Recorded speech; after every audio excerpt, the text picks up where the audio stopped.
policy measures outlined in the 2021 budget statement. It follows concern from the minority in Parliament that some of these measures, which include new taxes, will rather hurt businesses that are just recovering from the shocks of COVID-19.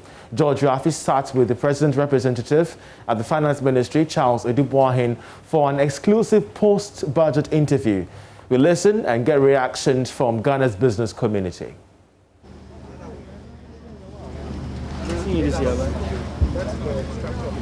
Whether it will bring about the growth or the recovery that you're looking for in terms of this document that has been presented today? Yeah, you know, that is the challenge, you know, because what we've tried to do is juxtapose consolidation or fiscal prudence or discipline against stimulus, because you need the stimulus to be able to lift yourself out of essentially a recession, which is what we are finding ourselves in.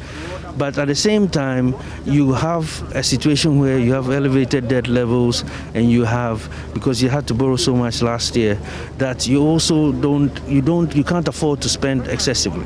So the challenge is to identify real growth areas, oriented areas, and target your investments, which is what we are trying to do through the Ghana Cares program, and also try and bring the private sector along. And that's why, if it's a 100 billion package, we are asking the private sector to support with foreign direct investments and their investment into this opportunity for up to the tune of 70 billion, and government to come up with a 30 billion. So it is a shared partnership. It is a way for us to be able to, you know, pull the economy out of a recession with a fiscal stimulus, but really target on growth areas. You know, something like real estate, housing, construction really creates a lot of jobs, creates a lot of activity, is infrastructure oriented, and that is an area that we really want to support. We're setting up the development bank. We'll capitalize the development bank. The development bank will in turn identify and support businesses with cheaper loans, like any other big development bank you see, like IFC and so forth, who are able to borrow at AAA rated levels and lend at much cheaper rates than you see your typical commercial banks lending at. So these are some of the areas that we believe that if we can invest in, we can provide the stimulus to lift this economy back out, and the productivity will be there. But first and foremost, we have to address the health issue. And we address the health issue by making sure everybody has been vaccinated. If you don't get vaccinated, you can't get back to work. This pandemic won't go away because you will not attain herd immunity, and you know you might get well today, tomorrow you get back sick, you pick it up again, and it just keeps going on. So the first step is to fix the health situation and get the economy back on track, and then we move from there. Honorable, we want to stimulate growth. Some are saying that the fear is that some of these new fiscal revenue measures could be counterproductive, where you want to revive the economy and all the rest. You think it was a prudent thing to introduce some of these taxes? Already look at petroleum prices, and the dynamics suggest that it is going to go up. This could actually aggravate the cost as well. You know, we really had a big debate in 2018, I believe, when we were looking at increasing the road levy, right? The road fund levy. And the road fund levy is a direct petroleum tax like this. And there were concerns at the time that it might lead to transportation price increases and inflation and so on. That didn't happen. You know, it got absorbed into the system because, in fact, one of the key drivers of increase in petrol price at the pump has been the bad management of the city, because there's a huge component of the price at the pump that is embedded in the city depreciation, because you buy your crude products in hard currency, you bring it in, and you sell in cedis. So any depreciation in the currency is passed on to the consumer in a deregulated market. Since we've managed to keep the cedi so stable, we have enjoyed some of the lowest crude prices or prices at the pump over the last 3-4 years.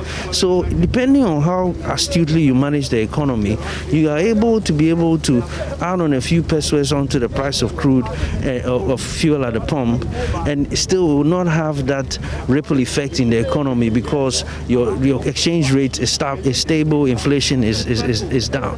So those are some of the factors we look at. Secondly, last year we enjoyed some of the best prices at the pump because crude prices went down. COVID hit crude bad. I remember at some point it went down to almost $30 a barrel. Yes, now it's back up to 60, 64, 63, but it's still really lower than where it was back in 2019. And at that time, in 2019, the price of fuel at the pump was higher than where it will be today once we apply this new levy. And so because this new levy will only translate into a 5.7% increase in the price at the pump based on last week's prices when we did the last calculation. So we believe that the translative or the incidence of that tax won't create that kind of inflation or increase in prices, that transportation and so forth and so on, that we would have had if this was done in the days when prices of crude were in the 70s or 80s and the cedi was rapidly depreciating. That's Charles Oduwa in the interaction with George Viafi. Well,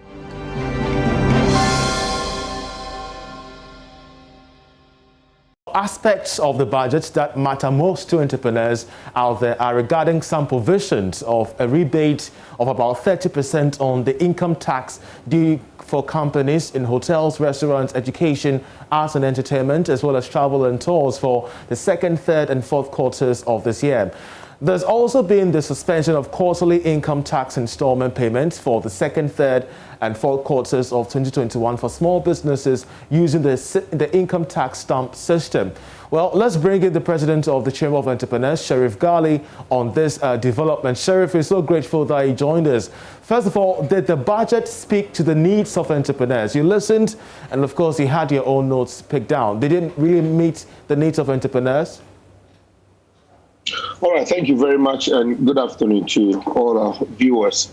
Yes, this is a question that I think that we might not have a very straight answer to it, but the budget, unlike any other budget, is just like what we see in our country, the introduction of taxes to take care of certain emerging issues and that of tax rebate. Yes, as an entrepreneur, I would say that it's just one of the budgets we've had, not that too positive. Yes, I must say. But then I would have wished that I would see a more very courageous budget. Why do I say so? We are not in normal times. And now introducing indirect taxes that will go down to affect the citizens of the country will inevitably make things a bit difficult for entrepreneurs. However, I am also happy in one area. With respect to the fact that there have been some rebates, that tells you that the government of the day thinks about entrepreneurs. So if you go to the hospitality industry, there have been some rebate. If you go to the transport and tourism, there have been some few other adjustments done there for them. Yeah, so to me, it is more or less an ordinary budget. I didn't actually expect a lot of things on this budget, to be honest, because I know we are not in normal times. I knew for sure the government of the day will increase a lot of taxes that will go a long way to be able to augment some of the things that the country is facing. So it was not to me as a surprise when I saw the COVID-19 levy, the sanitation and pollution and all those things. So yes, it's a normal one in a way to have a direct effect on the business. I can see my senior is on from the Ghana Chamber of Commerce. Exactly. You would say as an entrepreneur, when the tax comes, you will definitely have to offload it to your consumers. But at the end of the day, entrepreneurs do not go to vote. It's this individuals in our society that go to vote. So we need to look into that. But for me, that is it, my input. Great. Sheriff Ghali, we're so grateful for your timely input. He's the president of the Ghana Chamber of Entrepreneurs. Speaking of the 2021 budget,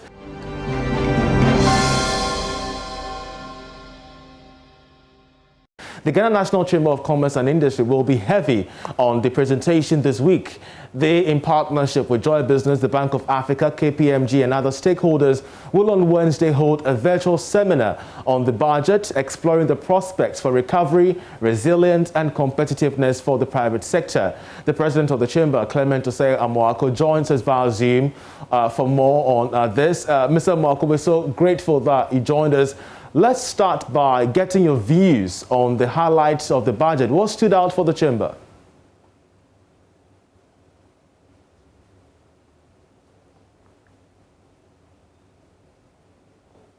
Do we have the president on? If you could kindly unmute your microphone as I beg the question once again.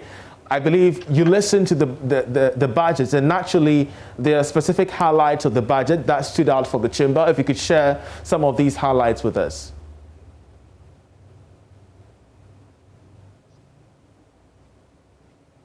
Okay, thank you. Thank you for the opportunity given us, and greetings to your esteemed listeners.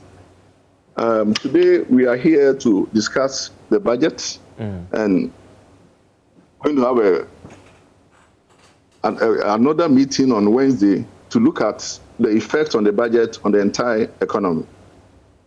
There were some highlights on some benefits that we can get as private sector and some other taxes that is inherent that have been added to it. We are looking at a situation where the government starts spending, looking at the revenue that they have and how they are going to spend over a specific year, and for that matter, this year.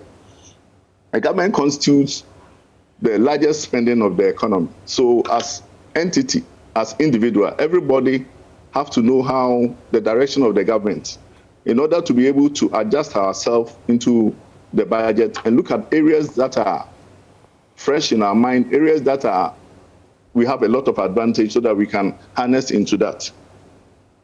Now we were hit by some levies on some new taxes that have been brought up for discussion, and some were also some incentives that have been given to some entities in order for them to move very well. So among the new tax that have been brought into being were the sanitation tax and pollution levy. And I see this pollution levy as a tax that is going to create more cost to consumer. But what am I saying? We cannot live in a situation where the entire economy is filthy and we cannot clean up the mess. The sanitation and pollution levy mostly has come out as a result of this water sachet and other polythene bags that we have to display and give it out to our people, which is also choking up the entire filth area. Now, what I foresee is that if we have this levy, then the government will have to use it in such a way that we can clean up the mess in the country.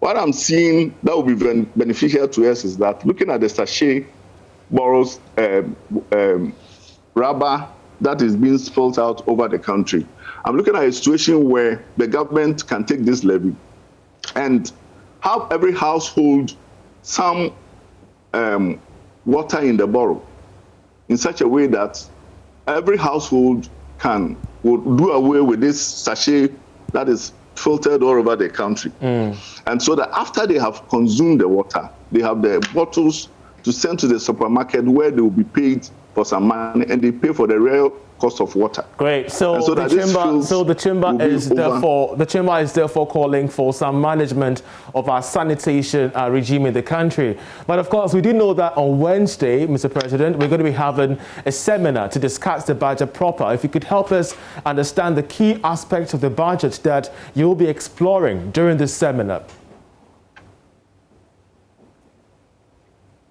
Okay, what we are looking at is the government fiscal policy, and that has to be the tax that have been levied on consumer goods and services, some import tax and some export tax.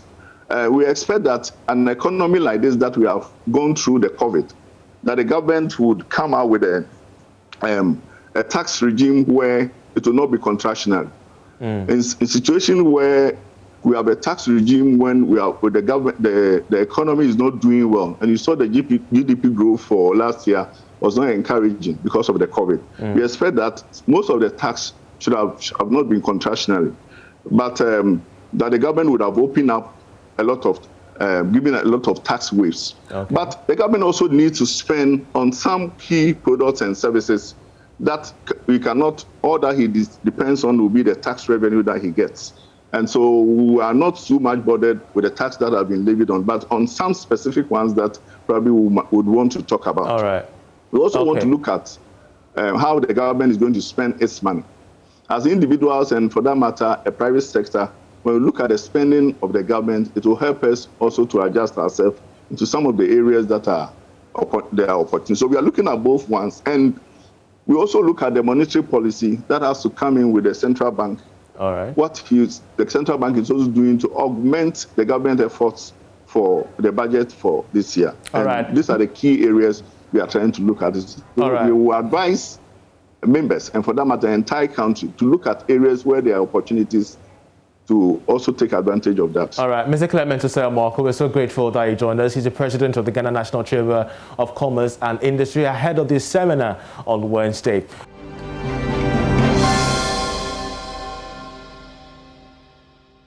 Well, today is all about the budget, because the Ghana Hotels Association has also described the tax holidays provided in the 2021 budget as inadequate. The president of the Ghana Hotels Association, Dr. Edward Akanyamike, joins us via Zoom on the reasons behind his position. Doc, we're so grateful that you joined us. First of all, we saw the budget enumerate various relief items for hotels and other tourism value chains, but it still doesn't seem adequate for you. What exactly is the reason why? Thank you so much for the opportunity. The only relief in this budget that appears significant to the industry is a 30% rebate on income tax. But our point is that that rebate is of no use to the hotel industry this stage of the pandemic. Now, the point is that we started pushing for distress relief package right at the beginning of the pandemic, which by and large we didn't really receive much. So we were hoping that this, after surviving the pandemic for almost a year, and with government having to read the budget for 2021, we were hoping that this budget will address the challenges that we faced in 2020 with regards to the stimulus package. But unfortunately, the only thing, like I said, which is significant in this budget is the 10% rebate. But the point is that if any hotel is able to make profit in 2020, 2021, or even 2022, it must be a miracle. But I mean, it's interesting.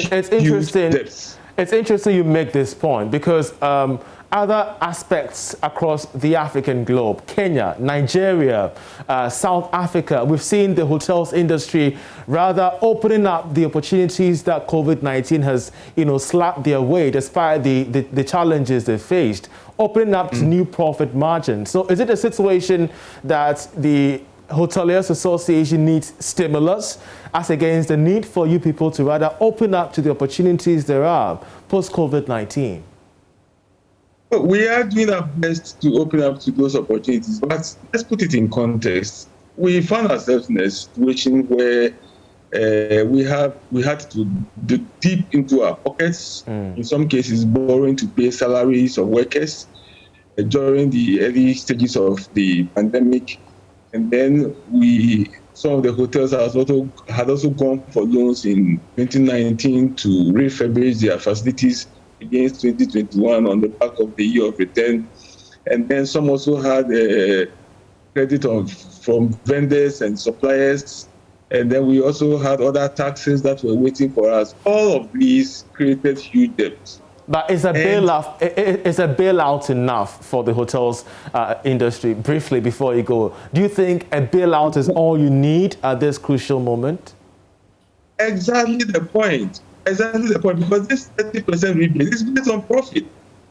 So if your profit is zero or negative, then there's no benefit in there. Right. And I am saying that a lot of the hotels will not be able to declare profit to benefit from these rebates, which is why it doesn't help us at all. We have been pushing for distress relief. That didn't come, and we're hoping that we will get some stimulus, because stimulus means that businesses are beginning to open, and so you'll be able to do something. And we were happy to see this issue about the vaccination, which at the end of the day will help movement of people, which our businesses depend on. There was also an item on sanitation and security, which are all good. for us because then they will enhance our business.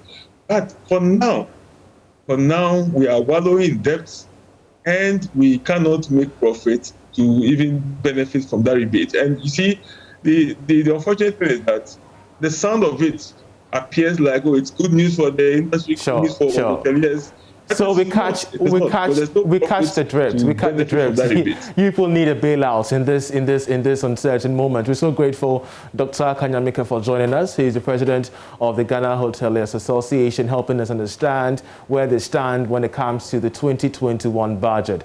But even as we discuss the budget, one commodity that is of much concern to each and every one of us is that of fuel. And we do know that more of the major oil marketing firms have now adjusted the price of petroleum products on the market. The latest to review the GOIL are GOIL and Shell, which are now selling a liter of diesel and petrol at 5 cedis and 45 pesos, coming at a Total. The move may force the over 100 firms to adjust prices, as Total, GOIL and Shell together can be described as market leaders. Prices of petroleum products since the beginning of the year have witnessed more than 10% adjustment. Now, this may push transport operators to start engaging government for an increase in fares in the coming months. This particular notice we're getting from the Telecoms Chamber. They are currently responding to the threat of strike action by some of the workers along various telecommunication networks regarding specific issues that they want to address. We shall be trying to pull that one up from our producers' end. But even as we do so, some coffee processors are calling on governments to expedite the processes of improving the packaging sector of the coffee industry. According to them, their goal is to meet the international market standard. CEO of Cafe Magnifio. Well, I think we have that particular notice there. It states that the Ghana Chamber of Telecommunications has noted with grave concern the announcement of a planned industrial action by the Telecoms and IT Professionals Union, which commenced today. The body is made up of engineers and technicians contracted by Huawei Technologies Limited to manage and maintain the technical operations of Airtel, Tigo, and Vodafone. Of course, while the Chamber acknowledges the respects the rights of TIP to negotiate for favorable conditions of service, the body is appealing to the union to continue to pursue their demands through negotiation and arbitration. The industry is equally working with all partners to ensure a speedy resolution of the challenge to minimize the disruptions in telecom services, as this is important for the industry. This is a communique coming from the Ghana Telecoms Chamber. It further goes on to say they will continue to keep the industry and the general public updated on this matter, and we shall, of course, keep you updated, especially when all this means so much for